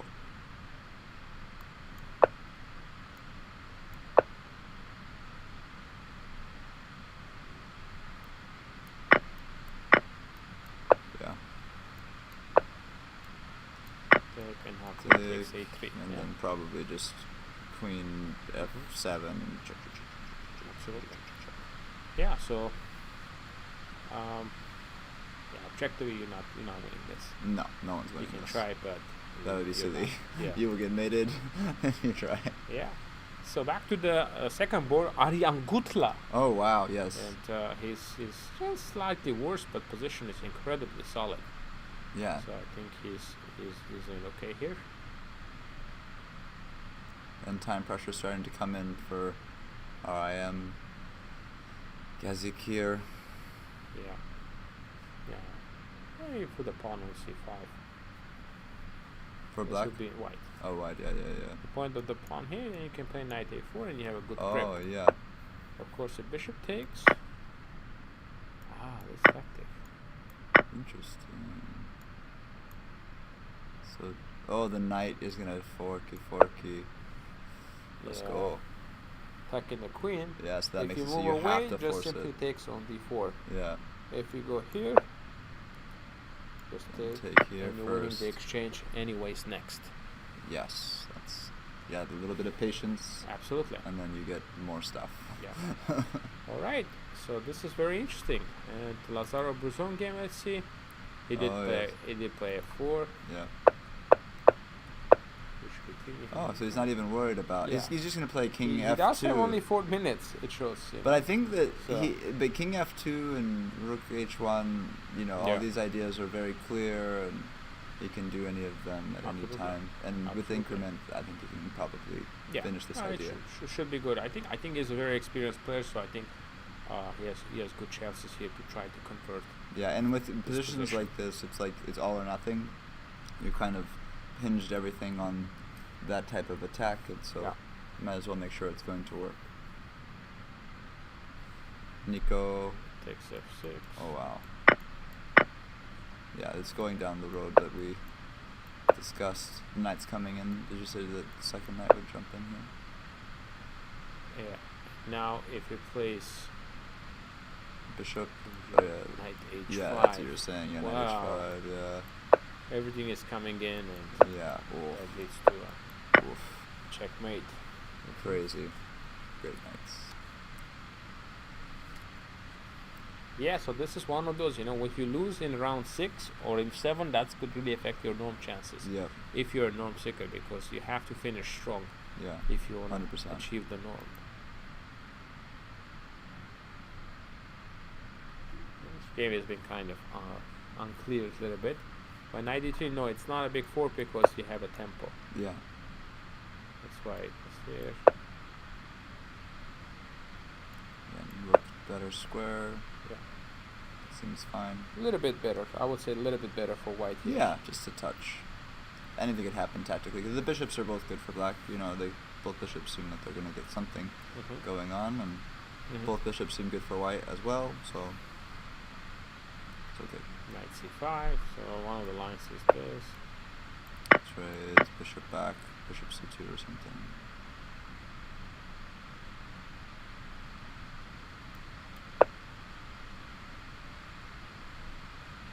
Bishop e7, now putting pressure here. Yeah, this bishop and queen on this diagonal, they're not very effective against. Yeah, they're stuck against the battery. Yeah, they're not going to be able to get in. Maybe a knight g5 idea instead of doing all that. Like I said.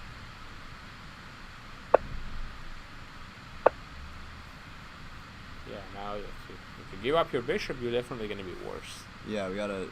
Where can we keep it to be safe? Didn't you say there was a bishop sacrifice? That's the other game. That was a different game.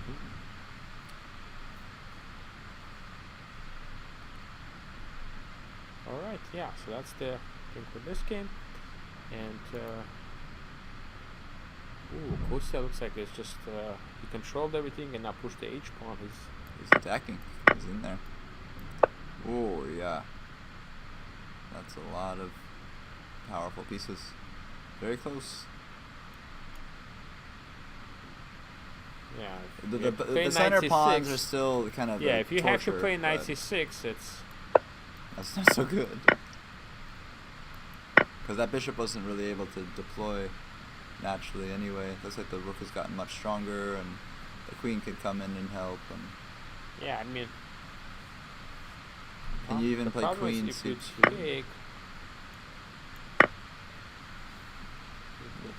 And then you're trying to come in with queen c2 or something like that.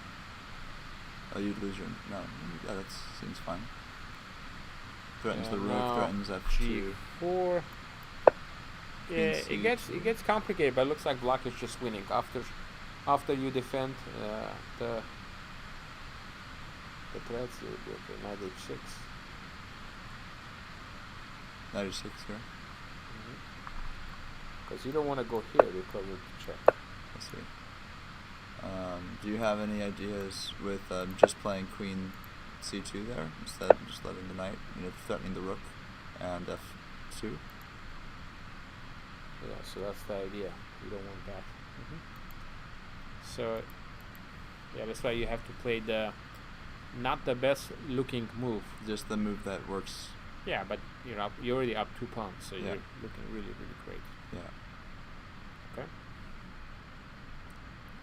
So knight h6, bishop f3, rook takes it. Oh wow, that's great. Now queen c2 is coming in with force and picking up the rook there. Then you have a fortress for your king, and you're going to be able to do whatever you want over there. And your pawns are safe. The point is this: we have to move queen c2 coming on. Yeah. Checking, and if the king goes away, just simply take on b1. Yeah. And then that bishop doesn't have. It will probably have to bishop trade for on the g7 pawn. is doing good job protecting it, and this bishop on a1 is not so good. Just yeah, probably had to trade off for here. the pawn in the center, and had to take after that's all done, and it's just not so good.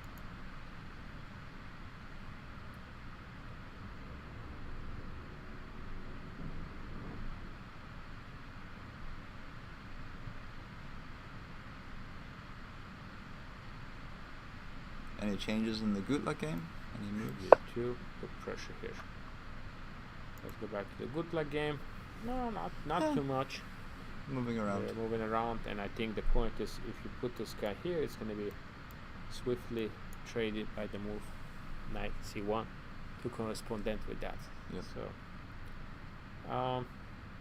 I don't like this for white, but at the meantime it's very solid and looks like Aryan is a pretty good defender. Yeah. He likes to defend tough positions. Yeah. Which he demonstrated in some of the other games. For sure. Interesting. Well. Yeah, I think take actually it's not as good because rook d7, and you just basically trying to get the control of the while doubling. Okay. Let's take a look. Let's take a short break, Jonathan, and we'll have some more guests joining us. Don't go anywhere, everybody. We'll have some winners joining us for the interviews. Yep. See you soon. All right. See you, everybody.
yeah, you gotta turn that on.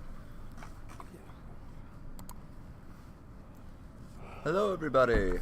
Hello, everyone, and we are back after our break, and now we'll have two more exciting interviews. We have Andy, who drew this game against Bruzon. Andy, and it looks like there were some problems. Yeah. Okay, looks some problems here. Let's quickly look at this game, but I want to talk to you more about your previous game. Okay. Round game. So, were you surprised in the opening? Queen C2, I don't think I've They I have haven't E4 seen it here, before, right? yeah. E4 is a move, and H4 is a move. And Queen B3. And Queen B3, yeah. I know this. I think I might have even played H4 Yeah, before. and Queen A4, I think is But also a move. I was okay. thinking about knight b4, and then I thought queen a4 check, knight 8 c6, d4, bishop d7, queen b3. This is the line, yeah? D4? Yeah, What is bishop it? d7, queen b3. Mhm. Yeah, that's what I thought. And then I don't see a specific way to like stop d5 in a good way. In a good way, yeah. E5. What is this line?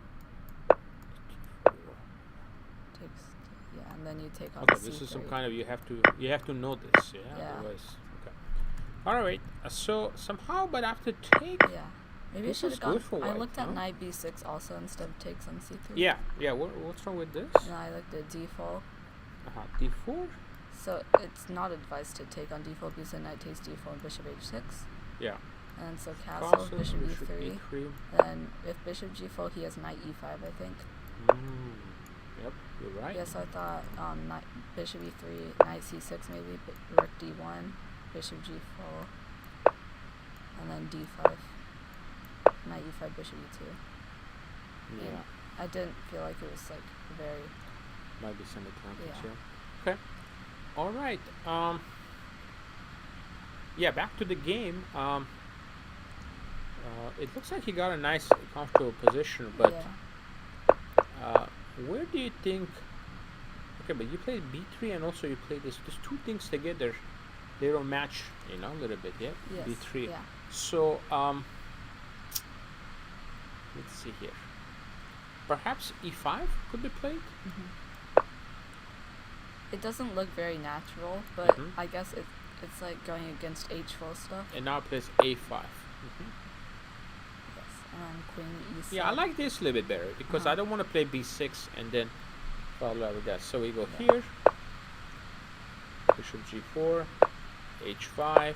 So after h5, I can't take with the bishop because he can take with his rook on h5 and e5.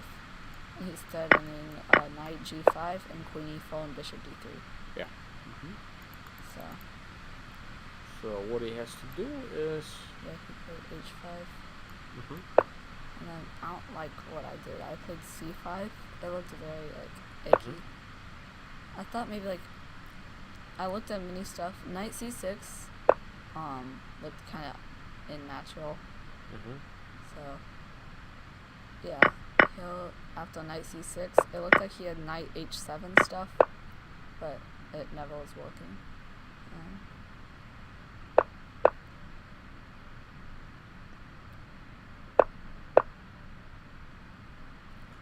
Yeah, I mean,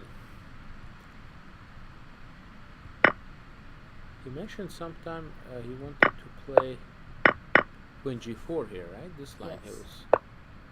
And queen d3. d3, rook h3, queen c2, and then if queen you have rook h8, bishop h8, and then king g7. Yeah, but we also have this, no? Yeah. And then queen goes back to g7. Yeah. Yeah, I saw this. Yeah. Yeah, I don't think this will work. And yeah, queen on c2 is going to be quite strong, So that didn't work either. So he played rook h3. Endgame is actually quite unpleasant, Yeah. if he had somehow played it the correct way. I don't know. Does he have to take? Could he do like this maybe to make you take? Because I don't want to give you the d file double up. Now I want to play rook h8. So I think you probably have to take. Then I just take back. Yeah, and then if I try to go to c4, knight a5, rook h1, This is what knight you were c4, saying, bishop c1. And then Yeah. Now you still my don't have position is F6, so knight. unpleasant. Yeah. I believe. Yeah. I'm afraid. Yeah, this is a very, very unpleasant position. Okay. But yeah, he took. Looks like he made it easier for you, and now on 85. F6, very nice move. F6, breaking the center. Yeah, it's just gone. You had a lot of extra time here, right? But I tried to find a way to win, but I think I think the only chance is to take on D1 and knight C4, but then he could just go back to C1. And then knight E3 or rook D3, knight E3. So let's say you go here. Rook D3, I think, and then knight E3 after rook E8 checks. Or king F3. I think There's just no weaknesses for him. Yeah, if I push too hard, I could even lose. Yeah. If you push too hard, that's a good. Okay, very nice. So it's a solid draw here. Tell us a little bit about the game against Ilya from the previous round. It looked like it was a complicated game, but you managed to win at the end against. Where was the critical moment? Because it looked like he was also trying to win. Yeah, there were a couple of repetitions, right? Yeah. So were you happy after the opening, or? So I very briefly looked theory, at this right? line. Yeah. King F2 and knight. I don't think knight C3 was good. Here, knight C3. Yeah, king F2. King and F2 knight C3. here. Yeah, absolutely. Yeah, I remember I checked this line very briefly. He hasn't played it before, but I thought there was a chance because he played Queen's Gambit accepted a lot. Oh, I see. So I see. I looked at it, but not much. But you didn't expect that this exact position will occur. Yeah. So yeah, it was a very sharp position, and he just kept refusing to repeat. Yeah, and it's funny how the engine says. So you were gonna repeat, or? Yeah. I thought about going Queen G7, Rook E6, something, but I don't. It's risky.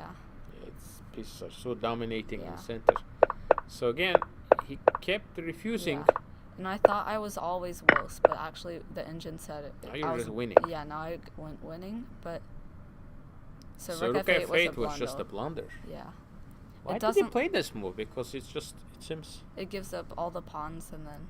Yeah. Lets my pawns roll. Yeah, that's how you won the game. I Basically. thought A2 maybe, but maybe, Rook yeah. A1. A2 Queen, absolutely. Queen A3. Something. And then here I played a bundle, Queen H3. Yeah, here aren't you just? I can just take on G6 and then Rook AD1, Rook ED1. If Rook AD1, he can play A1 Queen. So and you take. Yeah, Queen B2. And then Rook ED1. And everything's it looks kind of like not like the best position, but everything's defended. Yeah. And then if he takes on C3, I can take on C3, Queen E full, and Rook A2. Queen E full first, I think, is more precise. Check. I guess this too, but yeah. King G2. King G2, yeah. You should No do it. checks. Yeah. Yeah, it looks like he just kept pushing, and after that, it just became pretty clear that. I did blundle. I think keep going. After he played H full, Rook F2. Yeah. Here I blundled. Ooh, knight C3 was +5. It doesn't look like. Why didn't you do it? What's I don't wrong know. with this? I thought I could take. You can't take here. H1 is. Yeah, because Queen E full. And then. Yeah. Ay, ay, ay. Yeah. Ay, ay, ay. And if he plays Bishop F4. Knight E2 and Queen D full. He'll Queen A1. And then you have to take with the Rook, and then Queen D full, Bishop E3, Queen G full, King H1, Queen E full, King G1, H2.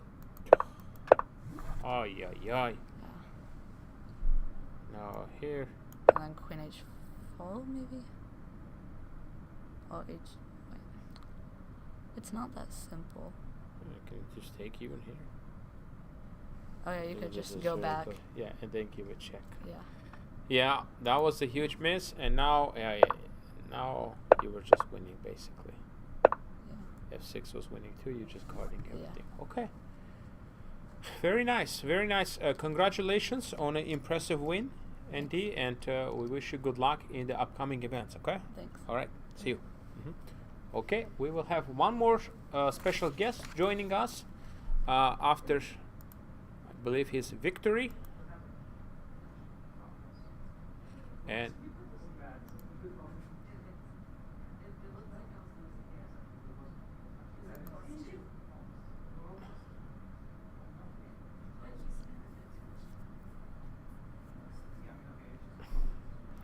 so we in a few minutes, guys, we'll have Grandmaster Ilya Nizhnik joining us in a few minutes, and momentarily, I should say. Ilya, how are you? In a few seconds, hello. In a few seconds, hello. We totally have undeserved. Ilya.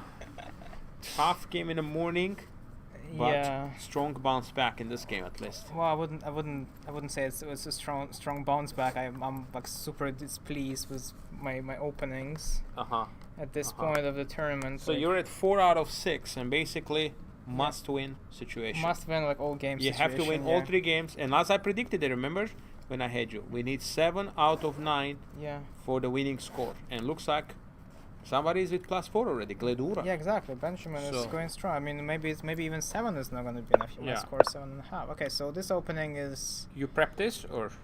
No, I mean a long time ago, but I do know that both Alex and I knew that the position that appeared after like about 20 moves is nothing it's really. More or less equal, yeah. Yeah, it is equal, but you know. There was some theory actually. Everything is theory, and I had this. And some big names: Nepo, Aronia. Actually, I've played this. Le Quang against you. Yeah, I played against Lim and also happened to win, but once again I was slightly worse. I also played this against Hans Niemann in this year's classic. Spring Classic. Yeah, was winning completely, but we drew. Oh, I remember that game. Yeah. Yeah. We were like upper rook in the end game. Yeah, it was quite funny. And yeah, I remember that. Yeah, he actually Alex played fairly well, and you know the thing is. What do you think of this move B5? Yeah, I didn't like B5. Do you think B5. this B5 is necessary? Yeah, I think it isn't. I was honestly expecting either F5 or something like. Queen G4 or like Queen H4, right, or Queen E7. So like one of those moves. I didn't. Yeah, I remember that the engine doesn't really like black pushing B5 prematurely, because it seems like it creates some kind of hook for me to exploit later at a later stage. And black doesn't really want to take on C4 himself because it breaks the queen side pawn structure apart. Yeah. So I think this exchange kind of. Helped you a little bit, right? I was very surprised to see Alex going for the rook e8 and the fate plan, but to be fair, I didn't even realize even after he played rook e8 that his plan was to reroute the knight over to the center again. Yeah, but it feels a bit too sluggish, too slow. So I was fairly happy with what I've got. Now you got F4 planning. Exactly. So I did get to play F4. I think that's good for you this now. It is slightly better, but I was kind of not sure if it's going to be enough. So yeah, I had a couple of choices here. So instead of bishop e3, I could have also taken on b5. C takes b5. I didn't really like it very much because a takes b5, and here I probably have to play like bishop c1 or something, I thought, and yeah, after bishop d4 I just couldn't believe that I can make progress here. I do have a bishop pair, but black has open a file. They're blockading everything in the center. Yeah, and my bishop in c1 seems very not useful. Yeah, you're gonna need to trade this bishop. This bishop is too strong. But then you see the problem with me trading is that the a3 pawn becomes weakened. Yeah. So I'll always have this issue. But yeah, if I don't take on b5, the issue is that can we go back one move? So if I don't take on b5, right, so now e6. If I don't take on b5, then black is always threatening the knight jumps, right, or to capture my bishop on f4. So if I wanna like make sure that threat is not there, I need to take on b5, and yeah, that's why I chose bishop e3. I actually also had queen g4. Can we go back a couple of moves? So here, yeah, I was thinking, yeah, so yeah, takes, knight e6, and here I had queen g4, and I just didn't believe that I can win this, right? So after queen g4, let's say knight takes f4, queen takes f4, and just king h8, followed by queen takes f7, rook f8. I just thought that this is not okay. I was completely wrong. Yeah, I did see queen b7, but I just queen b6, queen takes, bishop takes. I suppose. Oh, queen d7, queen d. Oh, there's c6 hanging, right? So I guess I just misjudged this. You're gonna win some more points. I was very like I was not looking forward to opposite card bishop endgames here. Sure. That's why I chose bishop e3. Bishop e3. Queen e7. Yeah, a4.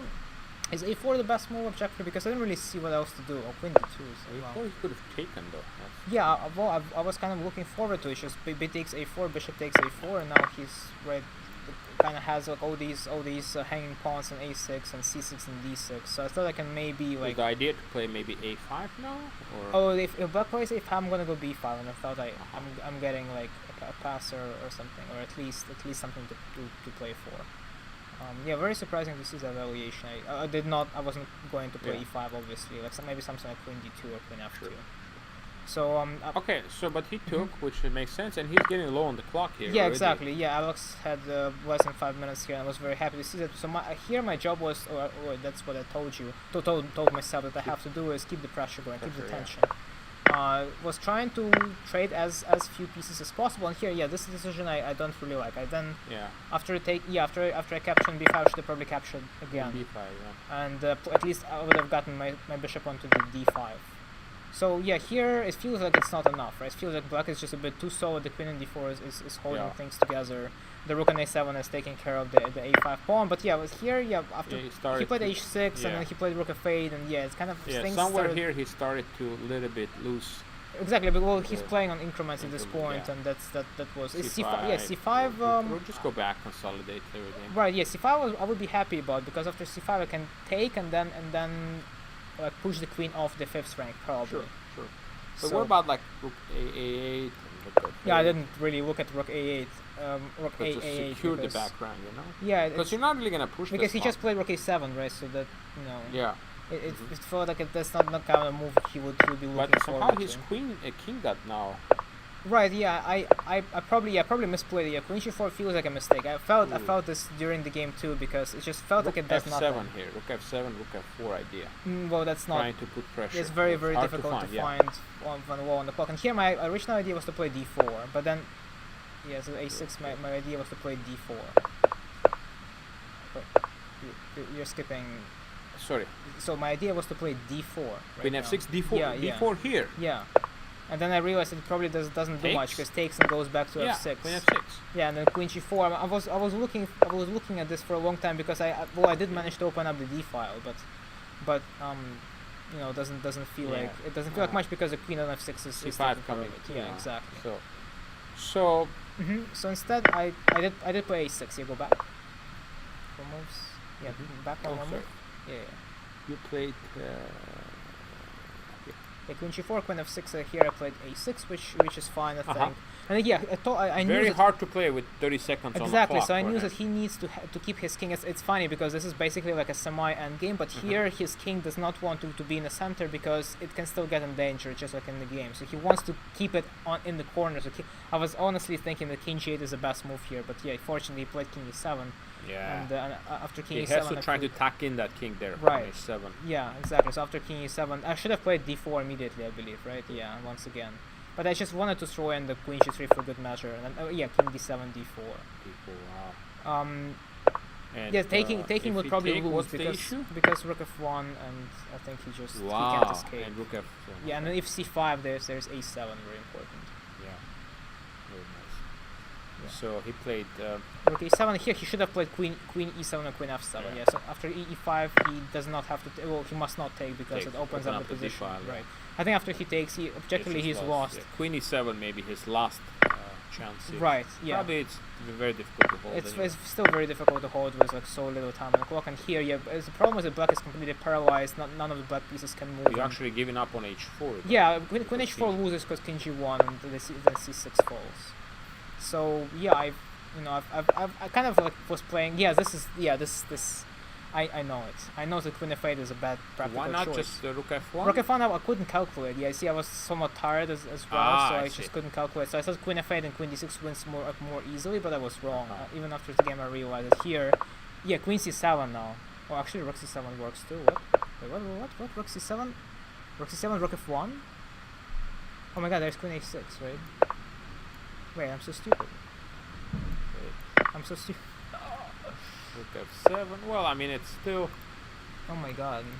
No, this would lose because the queen gets pinned, yeah. d6. Okay, you're still pressing, but it's not. Yeah, okay, yeah, that was just dumb. I mean, I knew it. I knew that I should have probably spent a bit more time. A little bit more time to calculate, but if I king a8. King a8, rook f1 just ends it. So I got a bit cheap. I mean, okay, I would have probably won, but it would have taken me a lot longer. So okay, bounce back from the morning stuff game. Did you press in that game too much, or I tried too much. Too Yeah, much, I chose first of all I chose the opening line that's very sharp. That I have like Yes. almost no experience playing. I haven't played a single game in that structure before, and actually it felt throughout the game it felt like I was pressing. Yeah. And you had several but moments I just you could didn't repeat. know. Yeah, exactly. Yeah. I was deliberately trying to press as hard as I could, but it backfired, Yeah. and I just overpushed. Well, it's okay. At least you bounce back in this game, and now at least it's very clear what you have to do in the next 3 games. Yeah, okay? exactly. Just so win everything. You just have to try to win every game, one game at a time. Okay. Right. Thank you very much, Sure. Ilya, for joining us. We Mhm. wish you good luck Thank in you. the next 3 rounds, and hope to see you back again here. Thank you. Thanks. Yeah. All right, Bye-bye. guys. See you. Yeah, this probably will conclude. I will maybe take a quick break now and try to see if there are going to be some more special guests. But we're getting closer to the ending of the round, so I'll be back shortly to see if we have some more games. So stay tuned. We'll see you soon.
right.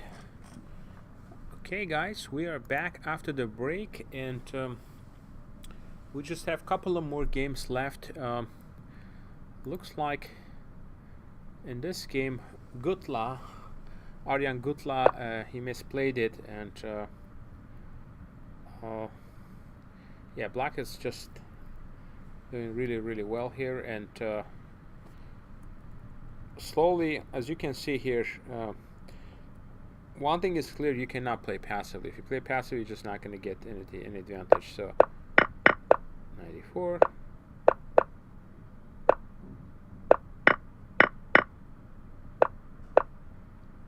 Knight f3. He was hoping to play queen d4, but yeah, now black just simply enters rook c2 and then play the move bishop d5. It's just going to be a very nice advantage. All right. Yeah, I think we're gonna wrap it up for this round, guys. We'll have some more interviews coming up, and thank you everybody for watching us, and we'll see you tomorrow morning for the round number 7. All right, take care, guys.